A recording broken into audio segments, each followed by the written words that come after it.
এই যে রবীন্দ্রসঙ্গীতে একটা মানে হা মুখটা চেপে গাওয়া, এটা কি রবীন্দ্রনাথ বলে দিয়েছিলেন?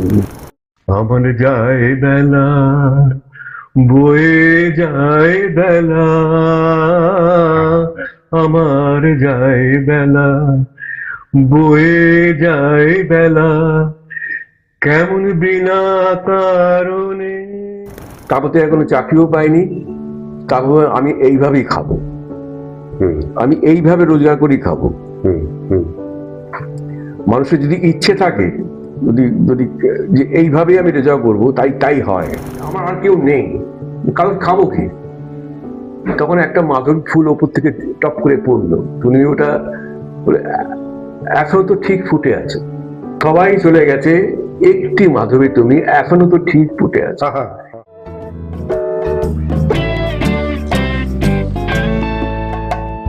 এমন শুধু তোমাকে পেতে চাই,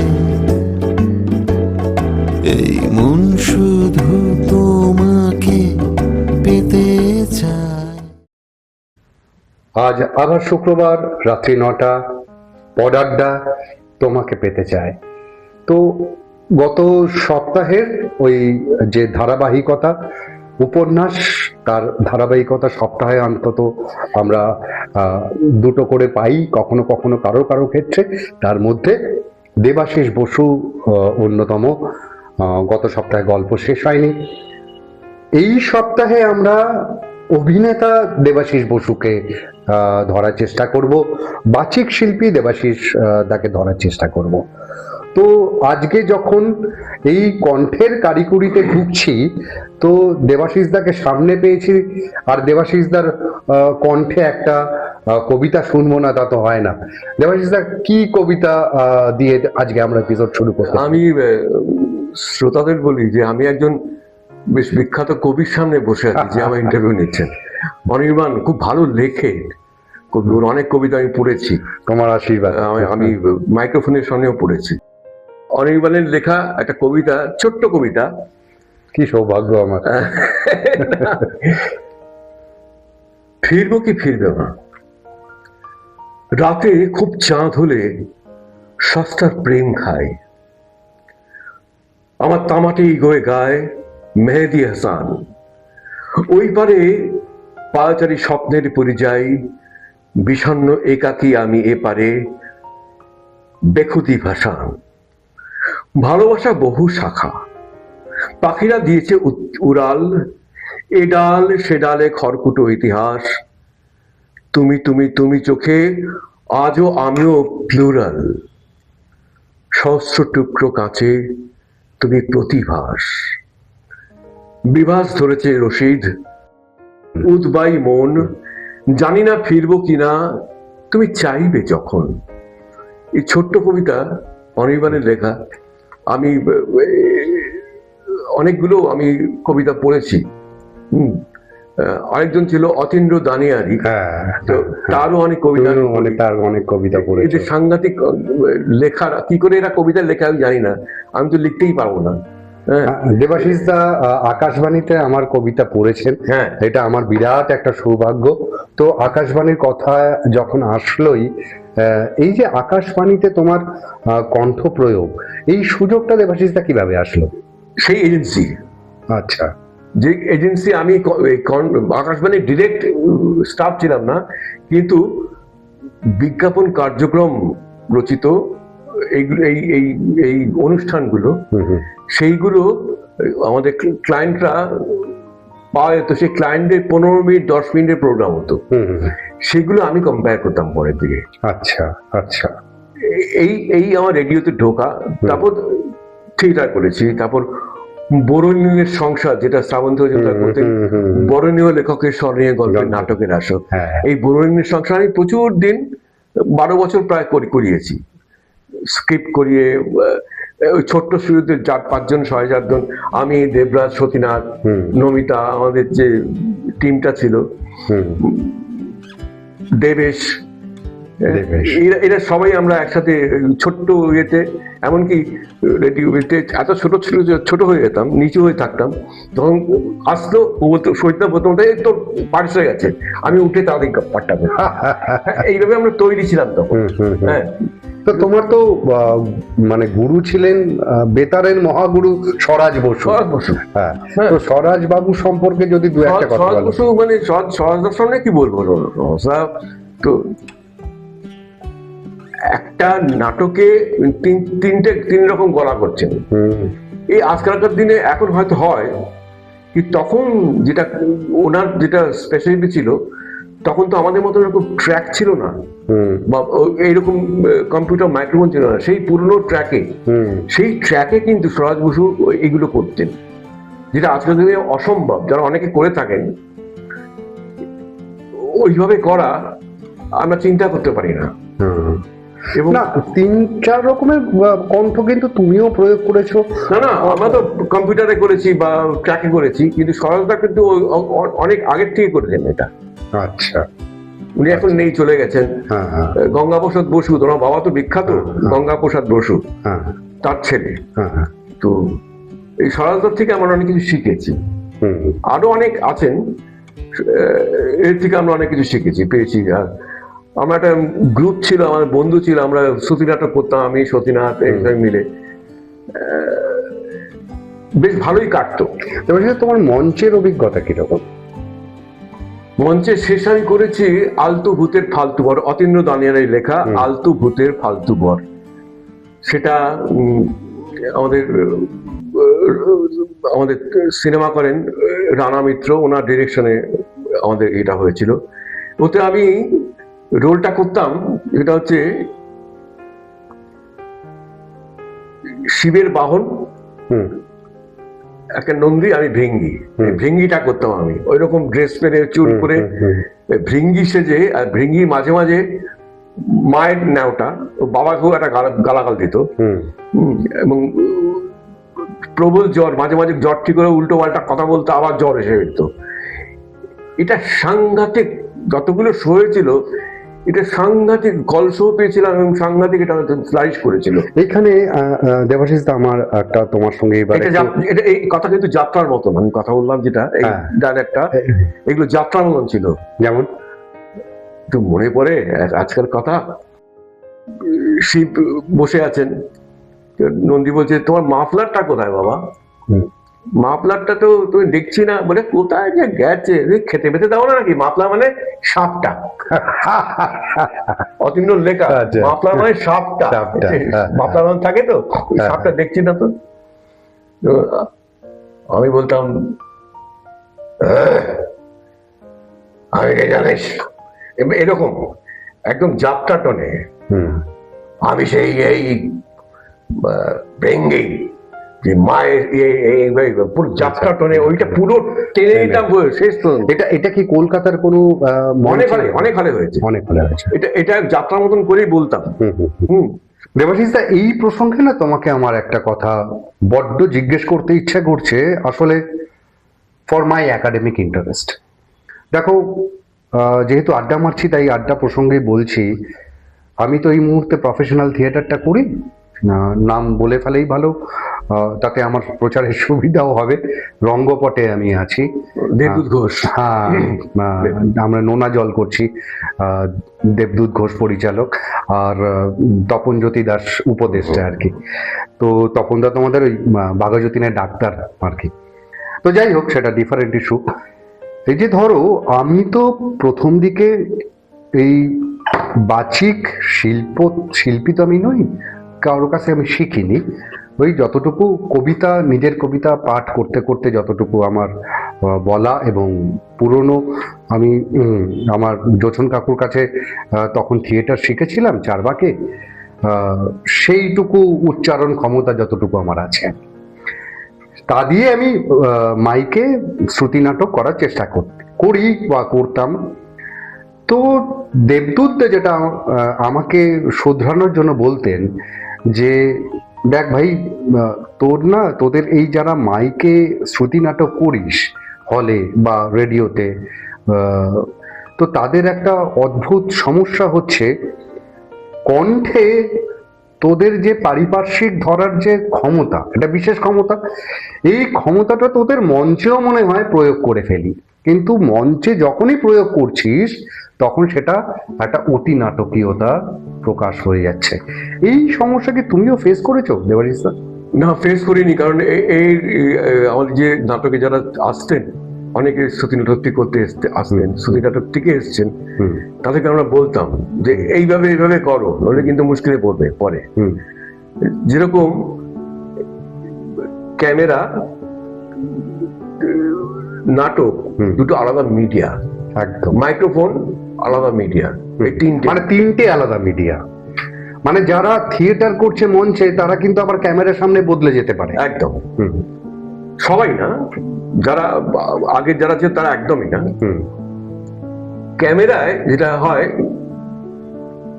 আমি যদি ডাকি থিয়েটারে, আমি যদি ডাকি এই যে শুনছেন, ও মাটায় এদিকে আসুন, এইটা যদি মাইক্রোফোনে এই যে ওটাই শুনছেন এদিকে আসুন, এই কমে গেল, মাইক্রোফোনের শ্রুতিটাকে কমে গেল। কিন্তু আমার যখন আমি স্টেজে আছি তখন এই যে মশাই, সেই লোকটা যখন শুনতে পায়, মানে তোমার স্কেলটা উঠলো, উঠলো প্রায়। শুনতে পাচ্ছেন, এদিকে আসুন, আরে আসুন না এদিকে। এই ব্যাপারটা কিন্তু আমাদের খুব জানতে হয় যে কোনটা অতি নাটকীয় হয়ে যাচ্ছে বা কোনটা নাটকীয় না হচ্ছে। এইটা তুমি খুব ভালোভাবে প্র্যাকটিস করো, প্র্যাকটিস করে দেখবে বেরিয়ে যাবে। তোমার শ্রুতি নাটক তুমি করতে পারবে, আবার যখন স্টেজে করবে তখন দেখবে অন্য। তুমি তো ক্যামেরার সামনে অভিনয় করেছো, অনেক করেছো, তো এই একই জিনিস ধরো মঞ্চে যেটা তুমি করছো যে অভিনয়টা, সেটা আবার ক্যামেরার সামনে কিরকম ভাবে বদলাচ্ছে? লাউড বেশি যেন না হয়। ওকে, বেশি লাউড যেন না হয়। এই যে মশাই এদিকে আসুন না, আরে আসুন না আপনি, এই যে ব্যাপারটা থিয়েটার কিন্তু অন্যরকম। এই যে এদিকে আসুন তো, আরে আসুন না, এই তফাৎ। এই যে ক্যামেরা নেওয়ার ক্ষমতা আর লাউডনেসটা অনেক তফাৎ। ক্যামেরা কিন্তু ম্যাগনিফাই করে দেয়, কেউ মাইক্রোফোন ম্যাগনিফাই করে দিচ্ছে, ক্যামেরাও ম্যাগনিফাই করে দিচ্ছে। ওইখানে কিন্তু কম এক্সপ্রেশনে, আসলে যার চোখ যত ভালো সে তত বড় অভিনেতা। আচ্ছা, কিরকম একটু ব্যাপারটা? একটা চোখ ধরো নানান রকম, একটা যেমন ফেলুদা চিন্তাশীল লোক, তার চোখ কিন্তু সবসময় চিন্তাশীল। বুঝলি তো, সে যেটা ভাবছি সেটা বোধহয় নয়, এই যে সবসময় চিন্তা করছেন একটা চোখ স্যারকে তাকালে, এইগুলো কিন্তু খুব তাড়াতাড়ি নিয়ে নেয় ক্যামেরা। এটা ক্যামেরার জন্য, ক্যামেরা চোখ যত ভালো, এটা কিন্তু স্টেজে না, ক্যামেরা চোখ যত ভালো তুমি তত ভালো আর্টিস্ট। আবার মঞ্চে এটা চলে আসছে গলা, মানে গলাটা চোখের জায়গায়, গলা শরীর সব মিলিয়ে আছে। মঞ্চ শরীরটা বিরাট বড় ব্যাপার, বিরাট ব্যাপার। হ্যাঁ, এর জন্য তো ওয়ার্কশপ করতে হয়, আমাদের অনেক করতে হতো, এই শরীরটা ঠিক করতে হতো। তো এই একটা ডিফারেন্স তুমি দেখবে, তাহলে দেখবে যেই প্রফেশনে যাচ্ছ তুমি এটা খাপ খাইয়ে নেওয়া, এই খাপ খাইয়ে নেওয়াটা তুমি এখন বলছো যাচ্ছি মা, এটা না, যাচ্ছি মা যাচ্ছি, এই যে এটা ক্যামেরা যাচ্ছি মা, এটা যে স্টেজ, আর যাচ্ছি মা সুর যেন না থাকে তোমার ডায়ালগের মধ্যে, সুর না থাকে, যেই সুর পড়লো শেষ। ঠিক, সুর পড়লেই কিন্তু একেবারে ফেনা ভাত। ঠিক, সুরটা কেটে দিতে হবে। তুমি নর্মাল যেরকম কথা বলো ঠিক সেভাবে কথা বলো না। এই সুর তো এখনকার দিনে দেবাশিস দা অচল। যেমন এখনকার দিনে কিছু ইনস্টিটিউশন থেকে কবিতা শেখা কিছু লোকজন আসছে, তারা ওই যে আবৃত্তি করা মানে যে একটা সুর থাকবে, এই জায়গা থেকে না আজকাল বেরোতে পারছে না। আবৃত্তি কিন্তু এখন একটা নাটকের ফর্ম, কিন্তু ওই সুর যদি শতবর্ষ পরে এখনো ওম করে যাই, কেউ নেবে না, কেউ। এখন তো এটা অচল, এখন তো এটা অচল। কিন্তু এখনকার কিছু কবিতার ইনস্টিটিউশন ঠিক ওই একই ধারা। বলতে দাও আমাকে, ধরো বীর পুরুষ, আমি এটা স্টেজে করেওছি।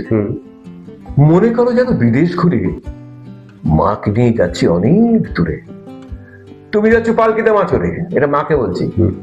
দরজাটুকু একটুকু ভাগ করে আমি যাচ্ছি রাঙা ঘোরার পরে টকবগিয়ে তোমার পাশে পাশে। এই যে টকবগিয়ে বলছে, হ্যাঁ, হ্যাঁ, আমি যাচ্ছি রাঙা ঘোরার পরে টকবগিয়ে তোমার। কিন্তু আগেকার ইনস্টিটিউট বলছে টকবগিয়ে তোমার, এটা ভুল, এই শিক্ষাটা ভুল। আমি যেটা করছি এটা কারেক্ট। তাতে কিন্তু আমাকে লোকে নিচ্ছে, আমার বডি ল্যাঙ্গুয়েজ আর গলা দিয়ে এটা কিন্তু আমি প্রচারটা পাচ্ছি। এইটা তোমায় করতে হবে। একদমই তাই। আচ্ছা, তুমি তো একদম চোখের সামনে সৌমিত্র বাবুর কে পেয়েছো, একটু সৌমিত্র বাবু আমি পেয়েছি, মানে এই আড্ডা বাড্ডা হয়েছে, আমরা আড্ডার মধ্যে অনেক কিছু যে বলতেন আমরা শুনতাম। অত বড় তো হয়নি যে ওনার লেভেলে কথা বলবো, কিন্তু একটা আমার চান্স পেয়েছিলাম ওনার সাথে একটা টেলিফিল্ম করার। একটা ছোট ঘটনা, যে শিক্ষা কি যে আমিও ধরে ফেলেছিলাম, সমিতও ধরে ফেলেছিলেন। আমাদের যিনি হিরোইন ছিলেন, আমার বাইরে চলে যাওয়ার কথা, আমি তাড়াতাড়ি বাবার কাছে এসেছি একটা হুইলের ব্যাপারে করে। আমি যখন চলে যাব, আমার ট্রেন চলে যাবে, আমার বউ এখন তুমি খেয়ে যাবে না, আমি তোমার জন্য আমি নিজের হাতে রান্না করেছি। আমি একটু পজ দিয়ে বললাম, অন্যদিন কি অন্য পায় করেন? সৌমিত্রবাবু না হাসছেন করতে, অন্যদিন কি পায় করেন, আজকে হাত দিয়ে করেছেন? হ্যাঁ, কেন উনি কিন্তু বুঝতে পারছেন না। এবার আমরা বললাম যে আপনি নিজের হাতে, আমি নিজের হাতে রান্না করেছি, নিজের হাতে রান্না করেছি না, এইটাই হচ্ছে কিন্তু। হ্যাঁ, তো উনি খুব হাসলেন, গুড এটা করলেন। এইটুকু আমি বলছি সৌমিত্রবাবু সম্বন্ধে। কাছ থেকে তো অনেকে দেখেছি এরকম সুন্দর পুরস্কার যখন আছেন, শেষ বয়স পর্যন্ত যথেষ্ট সুন্দর পুরুষ। তো ওনার ইয়াং জেনারেশনটা আমি দেখেছি ওনাকে, যেরকম নাম জীবন তখন নাটক হচ্ছে, স্টেজে গিয়ে দেখেছি। টিকটিকি অনেক পরে, নাম জীবন অনেক আগে, কাশী বিশ্বনাথ মঞ্চ। তো সাবির চট্টোপাধ্যায়, সৌমিত্র চট্টোপাধ্যায়, নাম জীবন। সেই সময় সৌমিত্রবাবু মানে আসলে মানে ফিগারটা সেরকম ছিল, একটা সাইকেল চালিয়ে ঢুকতেন, বিউটিফুল। সেটটা করেছিলেন, সেটটা শরীরগত দিয়ে করেছিলেন ওনারই ডিরেকশন। সেটটা ঠিক মনে হচ্ছিল একটা চালাঘর বস্তি টাইপের। হ্যাঁ, এবার উপরে উনি থাকতেন, ওই সাইকেলটা রেখে উনি উপরে চলে যেতেন। ওনার মুভমেন্ট গুলো দেখতাম, মানে কতটা প্রফেশনাল হলে এগুলো করা যায়। তখন তার থেকে আমাদের কিন্তু এটা আজকের কথা না, আমি বলছি 1982-83 সালে বুঝতে পারি, নাম জীবন, কাশী বিশ্বনাথ মঞ্চ। বললাম তো তখন আমরা খুবই জোট। হ্যাঁ, তো ওই পেপারে তখন ওই অ্যাডভার্টাইজমেন্ট গুলো দেখতাম। হ্যাঁ, তো এই সময় থেকে আমি ওনার ফ্যান ছিলাম, যে কিভাবে কথা বলতেন, কিভাবে হাঁটছেন। সেইটাই একটা আমার ছোট্ট একটা পার্ট, যে আমি নিজের হাতে অন্য জিনিস, আমি নিজের হাতে রান্না করেছি তোমার জন্য। মানে তুমি প্রতিদিন পা দিয়ে করো, আজকে হাত দিয়ে করলে, নাকি নিজের হাত দিয়ে রান্না করেছো আমার জন্য। এইটা একটা ছোট্ট ইয়ে, উনি একটু হাসলেন। এই তোমার রেডিওতে নাটক করার অভিজ্ঞতাটা যদি একটু শেয়ার করো। রেডিওতে অ্যাকচুয়ালি যেহেতু আমি সবমাত্র ঢুকেছি, গান টান গায়ে জিঙ্গেল করি, আমাকে কিছু ওই 2 লাইন 3 লাইনের সিন নিয়ে নিত। আচ্ছা, তো সহজ লোক একটু করা, বেশি করা, ভালোই করছে তো। ওই যে বললেন, আমার রয়ে গেল, পারি তো আমি। রেডিও নাটক কিন্তু খুব হার্ড, একটা মাইক্রোফোনের সামনে সবাই মিলে নাটক করছে। আমি আস্তে আস্তে এই নাটকগুলো করতাম। আচ্ছা, তারপর আস্তে আস্তে বড় রোল পেলাম। পরমদার সাথে আমি কাজ করেছি। আচ্ছা, পরমদা রেডিও, আরেকজন স্টার। হ্যাঁ, আরেকজন স্টার। এর থেকে আমার রেডিও নাটক একটা ইন্টারেস্ট ছিল। আর তাছাড়া রেডিও তো আমি এফএমও আমি নিয়েছি আগে, তারপর তার আগে আমি বিজ্ঞাপন কার্যক্রম যেগুলো বললাম, সেই বরুণের সংসার, এতে আমি পার্ট নিতাম। পরে আমার দিবি না, কারণ আমি করবো, এটা করেছি।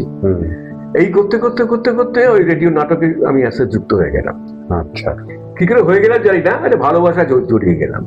আচ্ছা, তো সেইখান থেকে কি তোমার ডাবিং শিল্পে আসে আবার? হ্যাঁ প্রায়। আচ্ছা, এখন মানে তুমি যে সময়টায় দেবাশিস দা বাচিক অভিনয় শুরু করেছো, তখন কি ডাবিং শিল্পটা এতটাই প্রফেশনাল ছিল, নাকি তখন অভিনেতারাই ডাব করতো? তখন অভিনেতাই ডাব করতো। কিন্তু এখন তো এই ফর্মটা বদলে গেছে। আমি বলছি, ভদ্রলোকের নাম ভুলে গেছি আমি বললে পরে আমার মিমিক্রি করলে বুঝতে পারবে ওনার গলাটা। এসো এসো, বসো বসো, এইভাবে কথা বলতেন। এখনো বেঁচে আছেন, প্রায় 80-র ওপর বয়স। কোথায় গেছিলে, এসো এসো, এইভাবে। আচ্ছা, অরুণদা বোধহয় ওনার নাম। অপনাশনের সাথে উনি থিয়েটারও করতেন স্টেজে। তো ওনার একটা নাটক, উনি তখন হাত মানা পা ভেঙে গেছিল, নির্মুখ, এটা কিন্তু সিনেমা, পুরো সিনেমাটা আমি ওনার মতন গলা করে নাটক করে দিলাম। আচ্ছা, ডাবিংটা করে দিলাম। আচ্ছা, ডাবিংটা করে দিলাম। কোথায় গেছিলে তুমি, একদম বসো বসো। এই এখনো উনি কিন্তু কথা বলে এমনি কথা বলেন, বসো বসো, বসো বসো না, বসো বসো। এই ব্যাপারগুলো যে রঞ্জিত দা, এটা তো আমি তোমাকে জিজ্ঞেস করতাম। রঞ্জিতার সাথে প্রথম আমি শুটিং এ গেছি, অনেক উঁচুতে, লাইট পড়ে আসছে, পাহাড়ের উপর শুটিং। উনি খালি শুনলাম,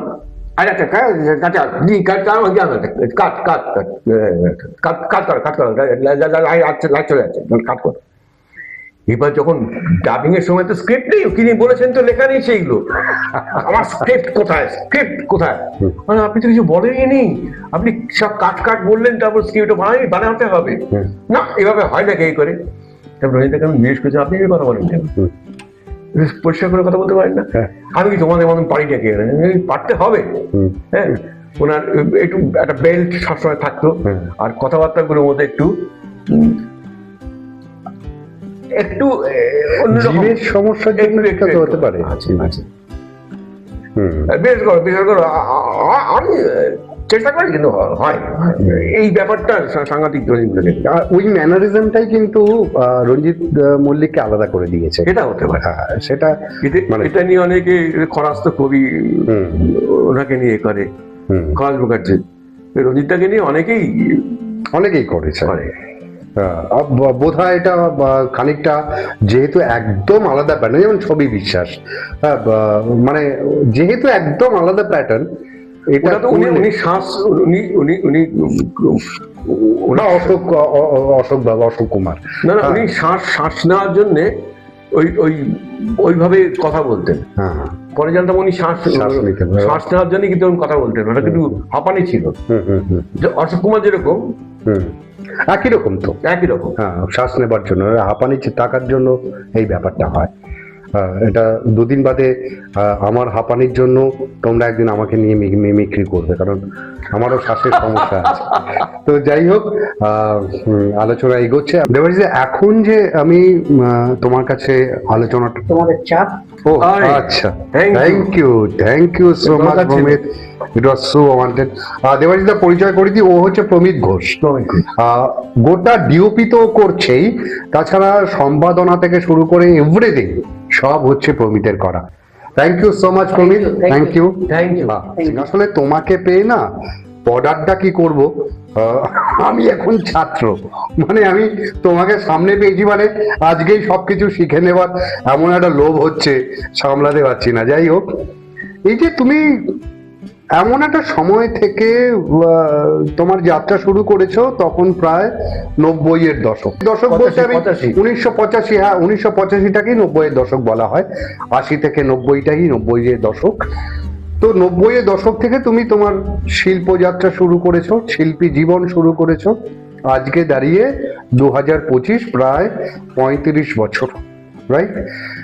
এই 35 বছরে তুমি প্রায় 3টে প্রজন্মকে তুমি দেখেছো।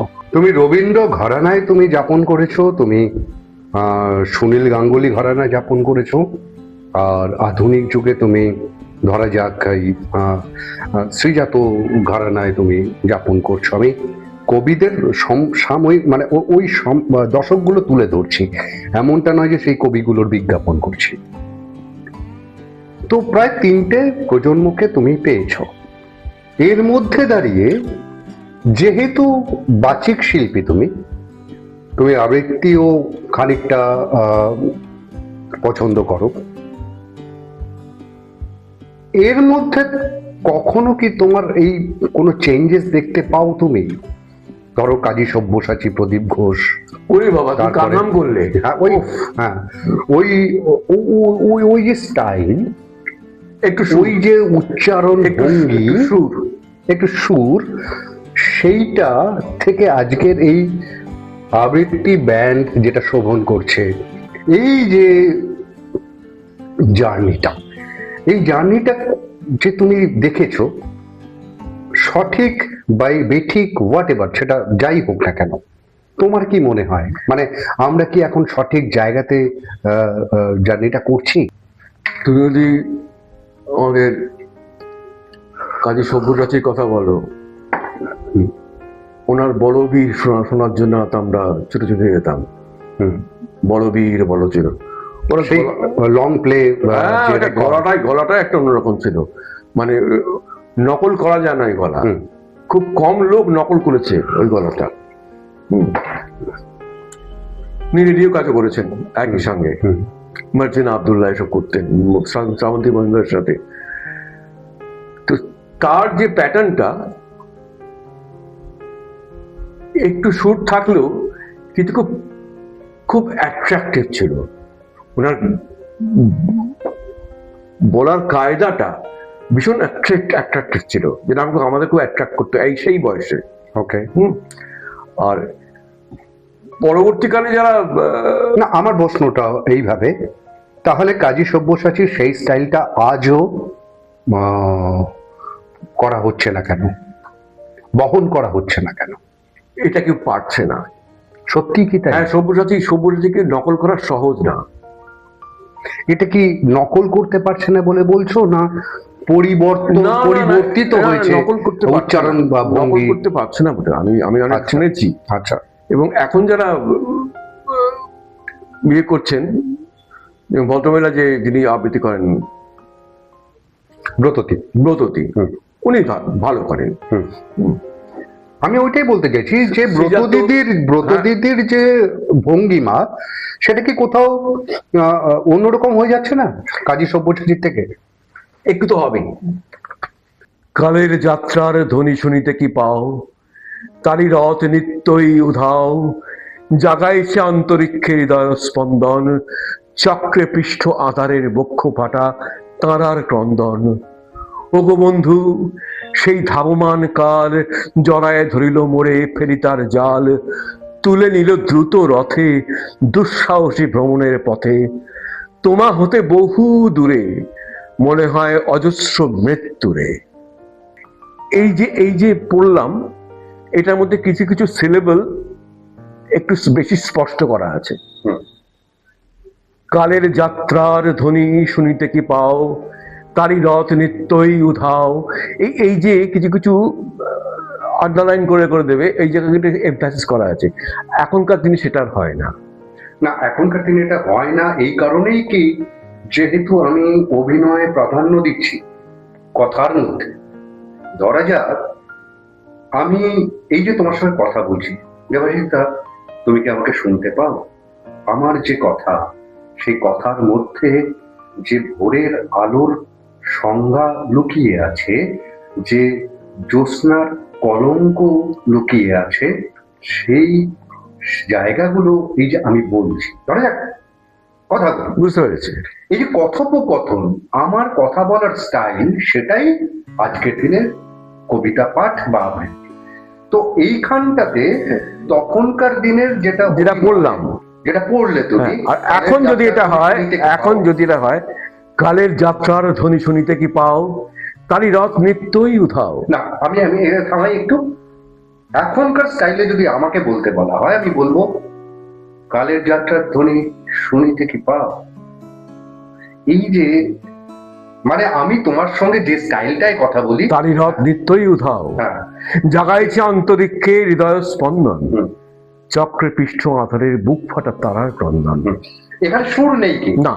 তাহলে এই যে সুরের যে ছেদ করছে, প্রাধান্য পাচ্ছে আমার তোমার কথা বলার মানে ওই স্টাইলটা, Style. কথোপকথন। হুম। তো সেটা দাঁড়িয়ে এই যে ভাঙনটা, এটা কি তুমি অ্যাকসেপ্ট করো? কিছু কিছু জায়গায় করি, কিছু কিছু জায়গায় করি না। বততি করলে ভালো লাগে, ওকে। কিন্তু অন্য সবাই করলে কিন্তু ভালো লাগে না। কারণ ওনার মধ্যে একটা স্পেশালিটি আছে, এই স্পেশালিটি না থাকলে কিন্তু না ভালো লাগবে না।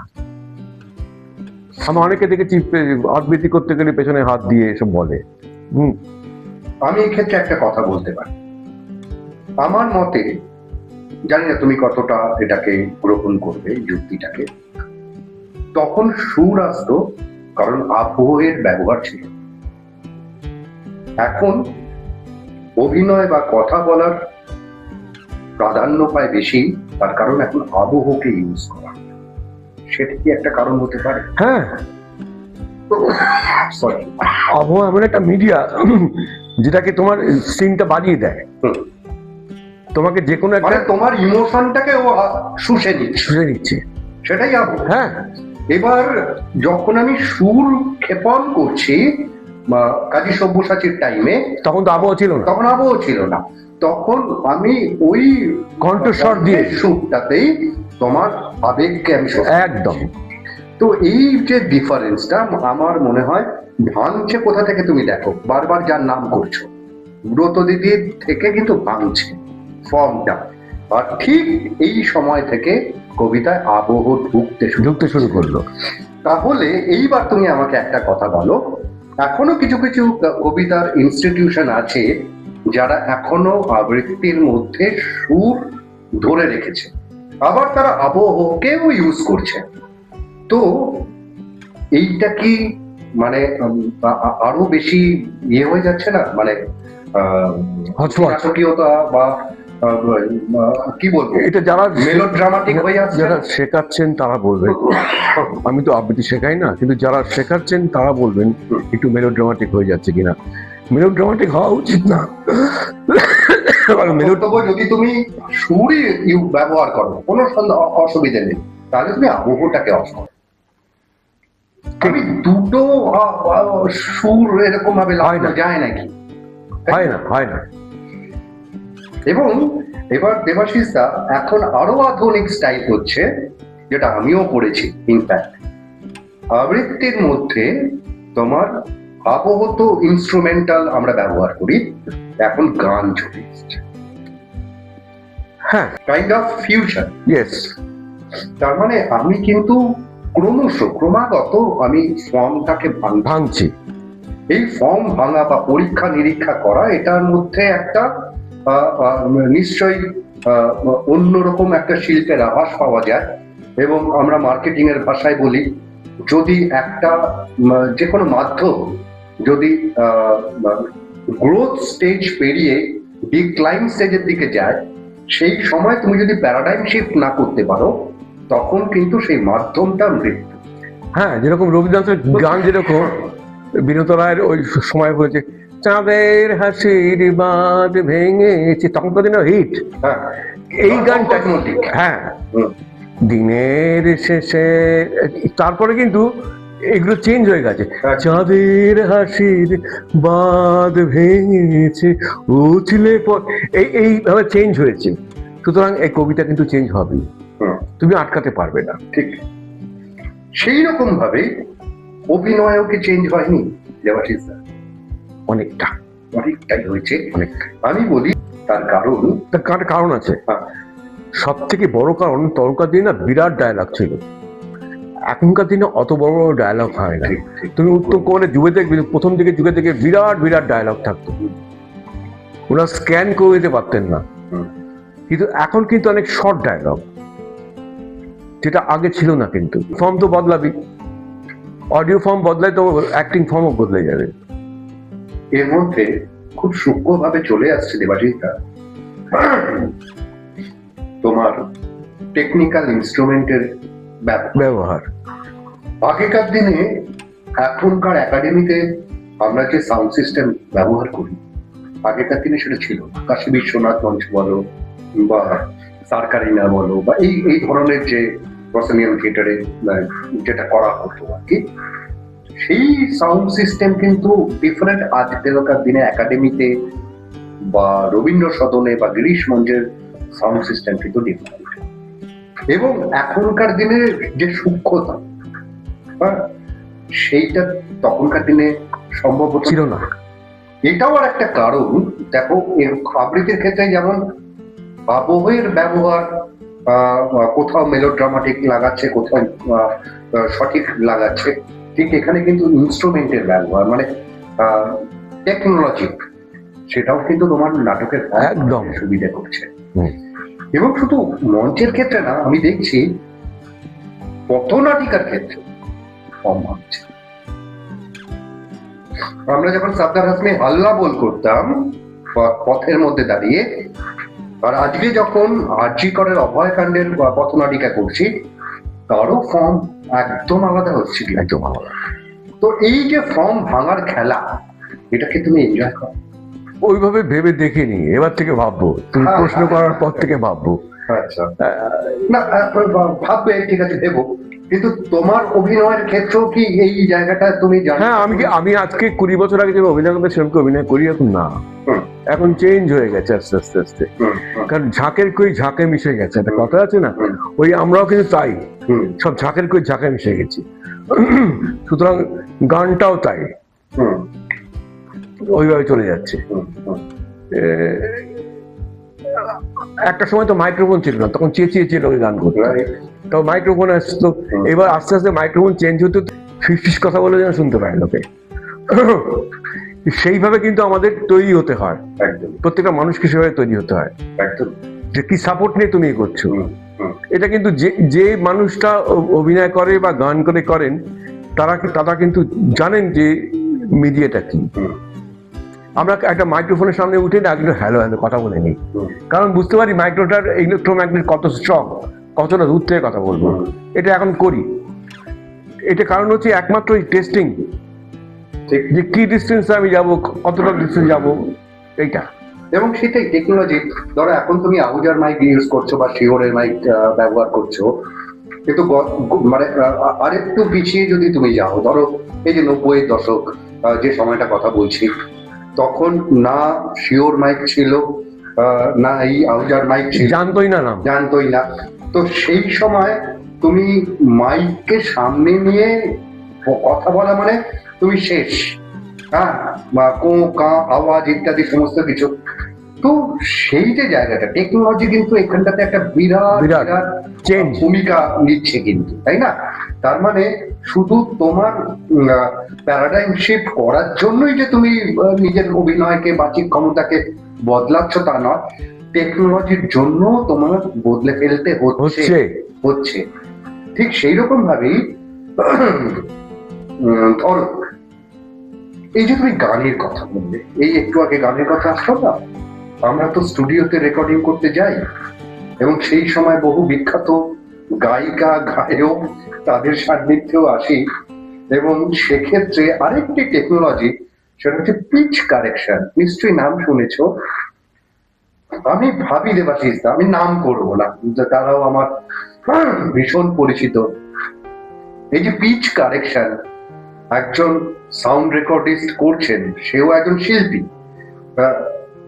এবং এই পিচ কারেকশন যে একটা শিল্পীকে, এখনকার দিনে একটা শিল্পীকে তুমি যা শুনছো, তুমি যদি তার ড্রাই ভয়েস শোনো, তুমি কি বলবো, যাকে ওখানে তো আঁকে, ওখানে আঁকে, পেন্সিল আছে, পেন্সিল দিয়ে আঁকেন। শুধু গানের ক্ষেত্রে না, আমরা যে ভয়েস দিচ্ছি সেইখানেও কিন্তু পিচ কারেকশন তুমি চাইলে করতে পারো। আর কারা করছে, কিন্তু এটা আর্টিফিশিয়াল, এটা আর্টিফিশিয়াল কজনে বুঝছে। যখন প্রোডাক্টটা বেরিয়ে গেল, তুমি তো সেই ফাইন প্রোডাক্টটাই শুনছো, রাইট? এখানে তুমি এবার ফিরে এসো, যখন কাজী সব্যসাচী বলছেন, যখন বিজয়ালক্ষ্মী পণ্ডিত বলছেন, প্রদীপ ঘোষ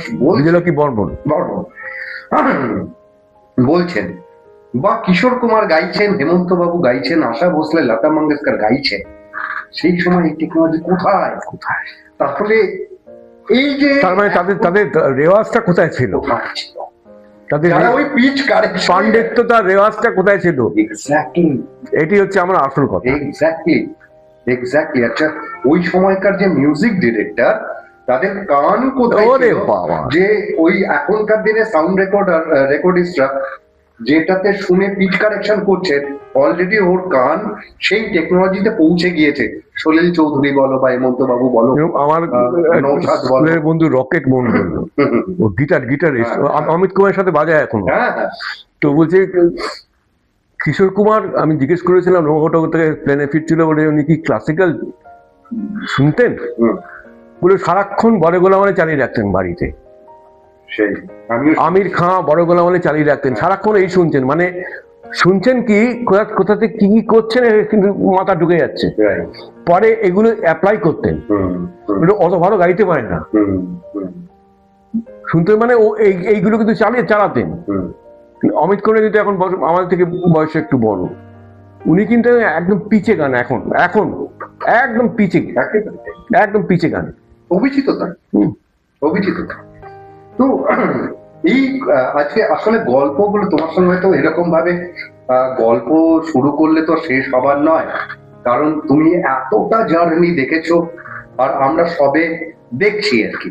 তো তাই শেখার ইচ্ছে কমে না, গল্প শোনার ইচ্ছেও কমে না। তো শেষ প্রশ্নে আসছি দেবাশিস দা, যেটা খুব স্বাভাবিকভাবেই চলে আসে তোমাকে পেলে, যে তুমি তো কাজ করবে ডেফিনেটলি আরো, সবকিছু ঠিক থাকলে বছর 15 তো কাজ করবে, কিন্তু এখন যারা কাজ শিখছে বা কাজের জন্য আসছে, এই 3-4 দশক ধরে কাজ করা দেবাশিস বসু তাদেরকে কি উপদেশ দিতে চান? উপদেশ দেব না, আমার উপদেশ দেওয়ার খাটে না। কারণ প্রথম কথা হচ্ছে ওদের থেকে মোবাইলটা নিয়ে নেওয়া উচিত, স্টুডিও ঢুকলে মোবাইলটা নিয়ে নেওয়া উচিত, পরে শুটিং এর পরে ওই মোবাইল দেয়। 4-5 জন বসে আছে, সব দেখি মোবাইল, কেউ সাথে কথা বলছে না। আর আগেকার দিনটা আড্ডা হতো, আমিও দেখেছি, আমাদের সঙ্গে কাজ করতে আমাদের আড্ডা হতো, এবং এই আড্ডায় কিন্তু অনেক কিছু বেরিয়ে আসতো। আমাদের এখন যেটা মানুষের প্রয়োজন থেকে প্রয়োজনটা হয়ে গেছে অন্য জায়গায়, শিখবো, এটা শিখতে চাই, এটা হচ্ছে না। যার জন্য নতুনদের আমি বলি যে একটু সিরিয়াস হও, যেটা কাজটা করতে এসছো ওই কাজটা ভালো করে করলে দেখবে তোমারই ভালো হবে, তাই না? একটু সিরিয়াস হলে কিন্তু কাজটা আরো ভালো হয়। যে তোমায় কাজ করাচ্ছে, তো পয়সা দিচ্ছে তোমাকে, তাকে পয়সাটা পুরো তুলে দেওয়ার চেষ্টা করো। যে পয়সাটা দিচ্ছে, এই পয়সাটা তুলে দিলাম ঠিক মতন করে, এটা একটু ল্যাকিং। আর ওইটা একটু মোবাইল উপর জড়িত, এটা আমি জ্ঞান দিচ্ছি না, আমার এটা একটু খারাপ লাগে, এটা খারাপ লাগে আজকালকার দিনে। যেটা এটার থেকে যদি একটু মুক্ত হয় তাহলে আরো ভালো ভালো কাজ হয়। কিছু কিছু লোক যে করছে না তা না, যারা নাম করেছে নিশ্চিত তারা তৈরি, কিন্তু ম্যাক্সিমাম ক্ষেত্রে দেখেছি যারা হঠাৎ আসেন হঠাৎ চলে যান, এই জন্যই যান, কাজের থেকে অকাজটা বেশি করছেন, পরে দুটো পরে আর পাবে না চান্স। এই হচ্ছে অবস্থা আমাদের ইন্ডাস্ট্রির। জানি না অবস্থা কি অবস্থা হবে আর কয়েকটা জন্ম পরে, কিন্তু এখনই খুব একটা ট্রুফুল জায়গা নেই, একটা ভালো সিনেমা নেই, যেটা হ্যাঁ ভালো সিনেমা হয়েছে এরকম নেই। ভালো সিনেমা ব্যবস্থা আছে, কিন্তু সেই ভালো সিনেমাকে প্রশ্রয় দেওয়া হচ্ছে, এই যে কথা। কারণ বহু সিনেমা বানানোওয়ালা এখন তথ্যচিত্র বলো বা এমনি শর্ট ফিল্ম বলো, বহু বিদেশে বিভিন্ন ফেস্টিভ্যালে যাচ্ছে, কিন্তু তাদের যখন এখানে সিনেমা দেখানো হচ্ছে তারা ফল পাচ্ছেন। এই তো আমি এরকম আরো একজন ভদ্রলোকের ইন্টারভিউ নিয়েছি, সেটা তুমি জানো, দেখেওছো, ল্যাটি মুখোপাধ্যায়।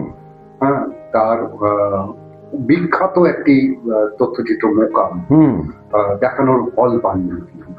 প্রদীপ্ত কাজ করছে নধরের ভেলা, বিখ্যাত সিনেমা এই মুহূর্তে দাঁড়িয়ে, কিন্তু বহু বহু দর্শক বঞ্চিত। তুমি বলো দোস্তজির মতন সিনেমা, আমি জানি না তুমি দেখেছো কিনা, মানে কটা হল পেয়েছে মাল্টিপ্লেক্সে, কিন্তু 1 সপ্তাহ বাদে। এইভাবে সরকারের একটু উদ্যোগ নেওয়া উচিত, সরকারের কিন্তু খুব ওপেনলি বলছি যে দেব যখন চাইছে তার সিনেমা কিন্তু তখনই আসছে। এটা বলা নাম ধরে বলা, এই কারণে নাম ধরে বলা যে বাকিরা যারা শিল্প করছেন তারাও একটা ক্লাসকে ধরার চেষ্টা করছেন, তাদের সুযোগটাও দেওয়া উচিত, সবার কাছে পৌঁছানো উচিত বার্তা। মাধ্যম মানে শিল্প মাধ্যমের তো কোনো রাজনীতি হয় না, তাই নয় কি? তো এই জানি না পরিবর্তন আমাদের এই রাজনীতিটা সারাতে হবে। রাজনীতি তুমি তাড়াতে পারবে না, রাজনীতি আজীবন থাকবে। তুমি এইসব একটা নোংরামো রাজনীতিকদের মধ্যে একটা মনন তৈরি করার চেষ্টা করতে পারো। যদি পরবর্তী প্রজন্ম আসে, জানি না তারা কতটা সাংস্কৃতিক ভাবে ডেভেলপ করছে, তাদের ক্ষেত্রে হয়তো তাদের নিজেদের মনে হচ্ছে তারা ডেভেলপ করছে, কিন্তু সেটা কতটুকু সমাজ পরিবর্তনের জন্য হোয়াটএভার। তো তোমার এই উপদেশ পরবর্তী প্রজন্মের নিশ্চয়ই যারা দেখছেন তাদের শিরোধার্য হওয়া উচিত যে যে কাজটির প্রতি তুমি নিবেদিত সেইখানে তুমি সৎ থেকো। এইটাই হচ্ছে পরবর্তী প্রজন্মের honesty is the best policy. একেবারে। আমাদের আলোচনা আমাদের এখানে শেষ করতেই হবে দেবাশিস দা। এরপরে ক্যামেরা বন্ধ হওয়ার পর তুমি আমি অনেক আড্ডা মারবো, কারণ এখনো আড্ডা অনেকটাই বাকি। কিন্তু প্রথাগত ভাবে তুমি অনি ডায়েরি বন্ধুরা সোসাইটির সদস্য হলেও আমরা তোমার যে আতিথেয়তা পেয়েছি, তোমার যে গুণগুলো আমরা এখনো বই নিয়ে যাচ্ছি, শিখছি, তার একটা তো গুরু দক্ষিণা হতেই হয়। তো সেই কারণে একটা ছোট্ট just a token of love আমি তোমার হাতে তুলে দিতে চাই, যেহেতু কবিপক্ষ চলছে এটা তোমাকে। ওরে বাবা, আমার স্বপ্নের জিনিস, স্বপ্নের মানুষ রবীন্দ্রনাথ ঠাকুর আমাদের সবার ঠাকুর, এবং আমার মনে হয়েছে এটা দেবাশিস দার ভালো লাগবে, তাই অনি ডায়েরি বন্ধুরা সোসাইটির পক্ষ থেকে ঠাকুরের ছবি দেবাশিস দা। অনেক ধন্যবাদ, অনেক ধন্যবাদ। তাহলে আজকে আসি বন্ধুরা, দেবাশিস দাকে অসংখ্য ধন্যবাদ। তাহলে পরের শুক্রবার দিন আবার আরো একজন অতিথির সঙ্গে দেখা হচ্ছে। ততক্ষণ শুভরাত্রি, ভালো থাকবেন।